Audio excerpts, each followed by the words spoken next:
నమస్తే రమగారు. నమస్తే జయ. రమగారు, కొంతమంది మనం చూస్తూ ఉంటే అసలు ఎలాంటి దిగులు కనిపించదండి.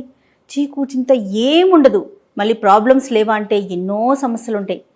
పట్టించుకోరా, వీళ్ళు ఎంత అదృష్టవంతులా అనుకోవాలి. కానీ మరీ అసలు ఆలోచనే లేకుండా ఎలా ఉంటారు కదా.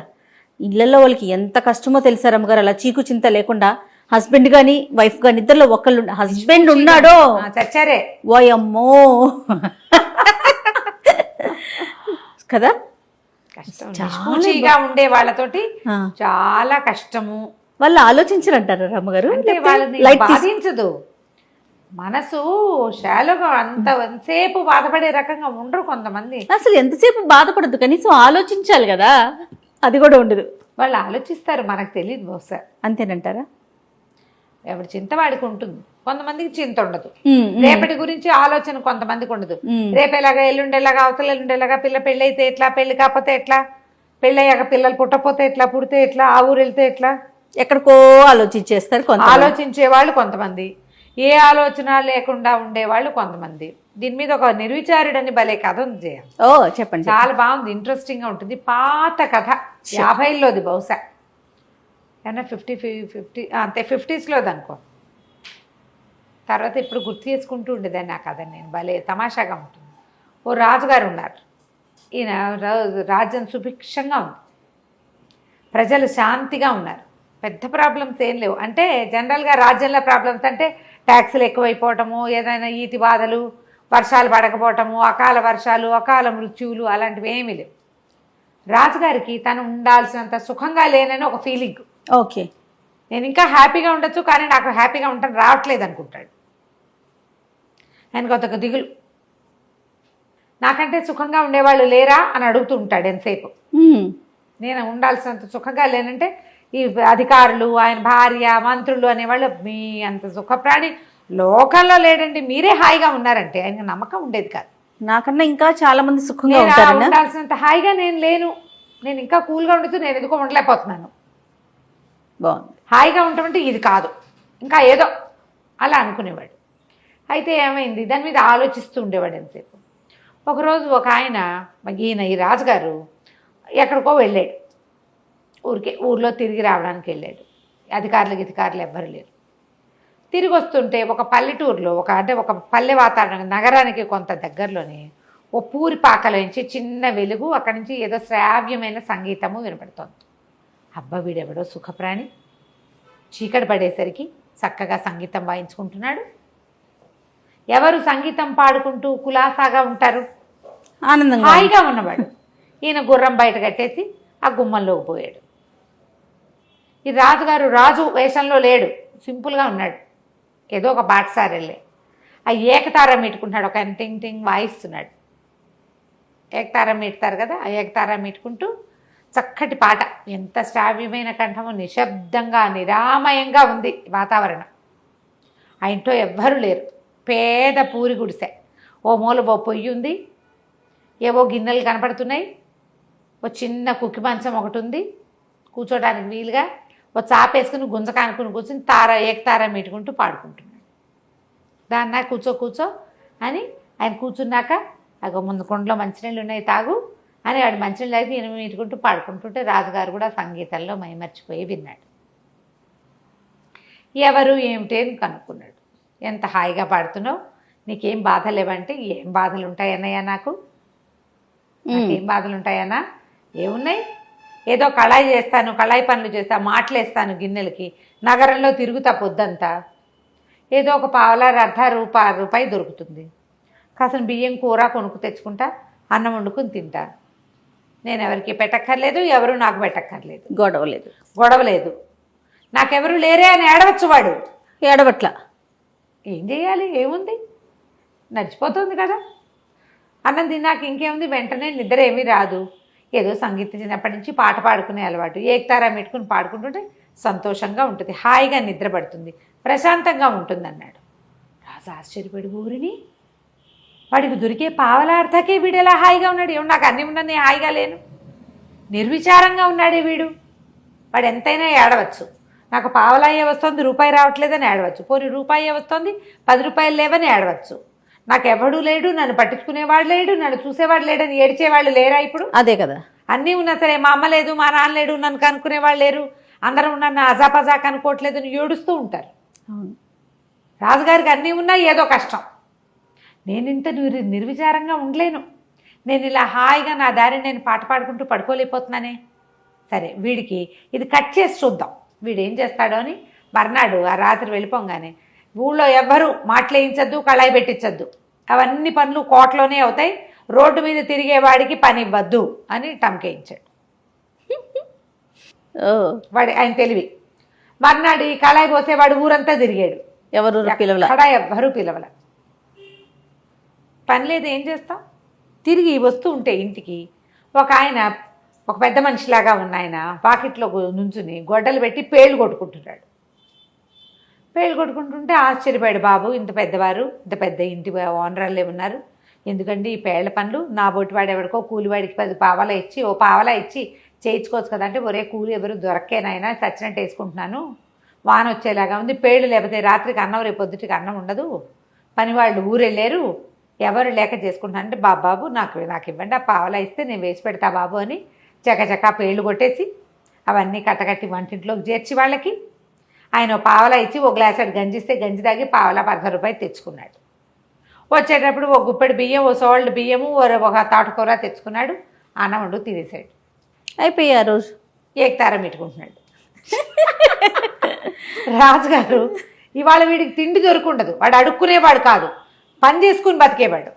ఏం చేస్తున్నాడో చూద్దామని రాత్రి 9 అయ్యేసరికి తయారయ్యాడు. వీడు టింగ్ టింగ్ టింగ్ టింగ్ అని పాడుకుంటున్నాడు. ఎవడెవ్వడి వాడు ఈ జీవుడు, ఎవరికి ఏమవుతాడు ఈ జీవుడు అనుకుంటూ. రాజు ఆశ్చర్యపోయాడు. ఓరిని అని మళ్ళీ వెళ్ళాడు లోపలికి. వెళ్తే ఏం నాయనా బాగున్నావా బాగున్నావానా అన్నాడు. బాగున్నాను, వాళ్ళు ఏం పని చేసావు అని అడిగాడు. అంటే ఏముంది పని చేయడానికి, ఎవరు కళాయికి మాటకి పిలవలేదు, సాయంకాలం వస్తుంటే ఎవరో పేళ్ళు వేసుకుంటూ కనపడ్డారు, చేసి పెట్టాను అన్నాడు. అయితే అప్పటి నుంచి రాజుగారు ఆశ్చర్యంగా ఉంది ఆయనకి. వెళ్ళిపోయాడు. రోజు పేళ్ళు వేసుకునే బతకడం మొదలుపెట్టాడు. ఊరంతా తిరిగి ఎవరికైనా కట్టిపేళ్ళు కొట్టి పెట్టాలమ్మా, ఏదైనా బరువు పని చేయాలా అని హాయిగా రోజు తెచ్చుకుంటాడు. అందుకుముందు మొదటి రోజున ₹1 వచ్చింది, తర్వాత నుంచి ₹1 రావటం మొదలైంది. హాయిగా కడుపు నిండా తిని ఉంటున్నాడు. మళ్ళీ వచ్చి చూశాడు రాజు, వీడు ఏకతారులో మార్పు లేదు. ఈయనేమంటాడు, వీడు కాయ కష్టం చేయటం వల్ల వీడు నిర్విచారంగా ఉన్నాడు, వీడి కష్టం కట్ చేద్దాం అనుకున్నాడు రాజు. మర్నాడు ఏం చేశాడు, 10 రోజుల తర్వాత ఒక సైనికుల్ని పంపించి, నీకు భటుడు ఉద్యోగం ఇస్తున్నాం, కోటకు పిలిపించారు, భటుడు ఉద్యోగం ఇస్తున్నాము, ఉద్యోగంలో చేరమన్నారు. అనేసరికల్లా ఈ నిర్విచారుడు అన్నాడు, ఎందుకండి నాకు పొట్ట బాగానే గడిచిపోతుంది, నాకు ఉద్యోగం అవసరం లేదు బాబయ్య, హాయిగా గడిచిపోతుంది, నేను సుఖంగా ఉన్నాను అంటే వాళ్ళు ఒప్పుకోవాలి. దేవుడి నుంచి నీకు ఉద్యోగం ఇవ్వమని ఆర్డర్ వచ్చింది, నువ్వు ఉద్యోగం చేయవలసిందే, ఇదిగో బట్టలు అని భటుడి బట్టలు ఒక కత్తి ఇచ్చారు. కాదంటానికి వీల్లేదు, రాజాజ్ఞ. సరే ఏం చేశాడు, ఆ భట్టుడు బట్టలు వేసుకుని ఆ కత్తి పుచ్చుకుని వచ్చి నుంచున్నాడు. ఎక్కడో కాపలాగా ఏమంటారు, డ్యూటీలు వేస్తారుగా అక్కడ ఇక్కడ అని. 2-3 రోజులకి వాడికి తెలిసింది. అంతకుముందు ఏదో బియ్యం పప్పు ఉంటే వండు తిన్నాడు. 2-3 డేస్కే వాడికి అర్థమైంది, ఇదేంటి నెల జీతం, రోజు పావలా అర్థం రాదు, దినభత్యం రాదు, నెల అయ్యాక జీతం ఇస్తారు, ఈ నెల రోజులు తిండెట్లా? వీడేం చేస్తాడో చూద్దామనే రాజు ఎత్తు. ఏం చేశాడు, ఒక కమ్మరాయన దగ్గరికి వెళ్ళి, రాజుగారు తన కత్తి ఇచ్చారు కదా, ఇది సైనికులకి కత్తిస్తారు, ఒక వరా కత్తి ఉంటాయి, ఆ కత్తిని కుదవబెట్టాడు ఆయన దగ్గర. కుదవబెట్టి వ్యాపారి దగ్గర ఆయన ఏం చేస్తాడంటే, వ్యాపారి కత్తులు వాళ్ళకి వీళ్ళకి రెంట్కి ఇస్తాడు. తనకి దినవారీ ఓ పావలా వచ్చేలాగా ఏర్పరచుకున్నాడు. ఆ పావలాతోటి ఒక గుప్పెడు బియ్యం కొనుక్కుంటాడు, ఏదైనా ఒక కూర కొనుక్కుని వంట చేసుకుంటాడు. ఈ ఊర ఖాళీగా ఉంది. మొదట్లో 2 రోజులు తెలియదు, 3వ రోజు పరకాయించి చూస్తే ఎవరికైనా తెలిసిపోతుంది. అందుకని ఏం చేశాడు, ఒక వడ్రంగి స్నేహితుడు ఎవరో తెలిసిన వాడు ఉంటే, అన్న ఇందులో పట్టేందుకు ఒక కత్తి చేసి పెట్టమని చేయించుకున్నాడు. బయట నుంచి చూస్తే పిడి ఉంటుంది, కత్తి ఉందని అనుకుంటారు, కానీ అది కొయ్య కత్తి. తెలివితేటలు చూడండి. 4 రోజులు గడిపేశాడు. 20 రోజులు గడిచింది, 25 రోజులు. రాజుగారికి ఆశ్చర్యం వేసింది. ఓ రోజు రాత్రి వచ్చాడు చూద్దామని. వీడు టింగ్ టింగ్ వాయించుకుంటున్నాడు, పాడపాడేస్తున్నాడు నిర్విచారంగా. రాజు ఆశ్చర్యపోయాడు, ఎట్లా వీడు చేస్తున్నాడు, ఇప్పుడు వెళ్ళి అడగలేడు. అందుకని ఏం చేశాడు, ఓహో వీడు ఊరికే సైనిక వృత్తి ఇచ్చాం వీడికి, వాడు అక్కడ ఇక్కడ ఊరికే ఉంచుంటాడు పారా హుషారు అనుకుంటూ. వీడికి పెద్ద పని చెప్పాలి. రక్తం చూడలా వీడు యుద్ధ సైనికుడు కాదు, వీడికి నెత్తురు చూపించాలి. వీడికి అప్పుడు వీడి సుఖమంతా పోయి భయం వేస్తుంది వాడికి. అసలు అంత కక్ష ఏంటో రాజుకి తనకంటే వాడు హాయిగా ఉన్నాడనే విషయాన్ని ఓర్చుకోలేకపోతున్నాడు. రాజే. మనమైనా అంతే కదా జయ, మనకంటే అవతల వాళ్ళు హాయిగా ఉన్నారని అనిపిస్తే మంటగా ఉండదా? కానీ అలా కక్ష సాధిస్తారా? మనకు అవకాశం లేదు, రాజుకి అవకాశం ఉంది. ఏదైనా అనవా జయ మనం, వాళ్ళకేంటి అంటాం. సాధారణ రమ్మగారు ఈ డ్రెస్ ఎంత నచ్చినా సరే ఈ డ్రెస్ నీకు సూట్ కాలేదు, అలా ఉంటే బాగుండేది, ఇందులో ఈ పువ్వులు లేకపోతే బాగుంది, ఏదో ఒక వంకి ఓర్చుకోలేనితనం ప్రతి మనిషికి 100% ఉంటుందండి. అవకాశం వచ్చినప్పుడల్లా ఆవిడ అట్లా ఇట్లా వేరే ఒక రూపంలో అయినా అనేసి ఆ కక్ష తీర్చేసుకుంటూ ఉంటారు. రైట్. మనుషులు కదా, మనుషులకి అలాంటివే ఉంటాయి భావాలు. వాటిని అరిషడ్ వర్గాన్ని జయించలేం మనం. రాజుగారు అసలు జయించలేము. ఏం చేశాడు, మర్నాడు ఒక ఖైదీకి ఉరిసి ఇది ఉంది, మెడకోసేయాలి వాడిది, ఏమనాలి దాన్ని, ఊరి శిక్ష, తల ఉత్తరించటం, నరకటమే, మెడ నరకటం తలారి పని. ఆ తలారికి చెప్పాడు, ఫలానా ఒక సైనికుడు ఉన్నాడు నిర్విచారుడు, వాడి చేత ఈ పని చేయించమన్నారు. అతను మెడొత్తరించే పని వాడికి చెప్పమన్నారు. అక్కడి నుంచి వీడిని పిలుచుకుపోయారు. పిలుచుకుపోతే అక్కడ ఒక ఖైదీ ఉన్నాడు, వీడికి వాళ్ళ మరణశిక్ష ఉంది, ఆ శిక్ష నువ్వు అమలు చేయాలి, తీ కత్తి వేయి అన్నారు. అనగానే వీడు నిర్ఘాంతపోయాడు. ఒకటి భయం వేసింది, రెండోది ఇంకో భయం వేసింది, కత్తి లేదు కదా, లేదు. కొయ్య కత్తితో ఎట్లా చేస్తాడు? అదే. అయితే లబలబలాడుతూ అన్నాడు, అయ్యా తలారన్నా, నాకు ఈ పనులు అలవాట్లేదు, నేను ఏదో మామూలుగా మాట్లాడుకుని బతికేవాడిని, ఎందుకో ఉద్యోగం వచ్చింది, బాబు నాతోటి ఇవన్నీ కాదు, ఒట్టి సైనికుడి పని అంటే కాపలా పనే కదా అనుకున్నాను, ఈ చావుల పనులు నరకటాలు అవి నేను చేయలేనని. అంటే తలారు ఒప్పుకోలే, కఠినంగా చెప్పాడు, నీ పేరు చెప్పారు, దేవుడి నుంచి నీతోటి శిక్ష అమలు చేయించమని వచ్చింది, చేయవలసిందే రాజాజ్ఞ, ఇక కుదరదు అన్నాడు. అనేసరికల్లా వీడు ఆలోచించుకుని, ఓకే దేవుడా, నా జీవితంలో ఎప్పుడు చేయని ఒక బ్రహ్మాండమైన పని చేయబోతున్నాను, నా వల్ల ఒక ప్రాణం పోబోతోంది, ఒకవేళ ఈ ఖైదీ కనుక నిర్దోష అయితే నేను నరికే కత్తి కొయ్యి కత్తిగా మారిపోవుగాక, నువ్వే ప్రమాణం దేవుడా, నీ మీదే శపథం చేస్తున్నాను అని గట్టిగా అరిచాడు. చుట్టూ జనాలతో చూస్తారు ఏమవుతుందో. వీడు ఏనాడు అలాంటి పనులు చేసిన వాడికి వీడు మాటలేసేవాడని కొంతమందికి తెలుసు, సైనికుడు ఊరికే పారా హుషారంటాడని ఇంకొంతమందికి తెలుసు. వీడు సర్రమని కత్తి చూసి దాడి మెడ మీద నరకబోయాడు, కొయ్య కత్తి కనపడింది అందరికీ.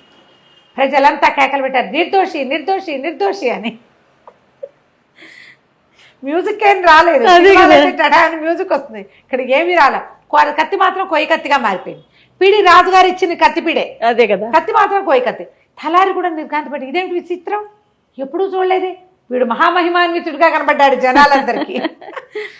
పరిగెత్తుకుంటూ పోయి రాజుగారికి చెప్పారు, వాడు నిర్దోషండి, వాడు నిర్దోషేంటి, అంతా విచారించాం, వాడు నిర్దోష కాదు, వాడు దోషి, వాడు 5 హత్యలు చేశాడు, దారి దోపిడి దొంగ వాడు అంటాడు రాజు.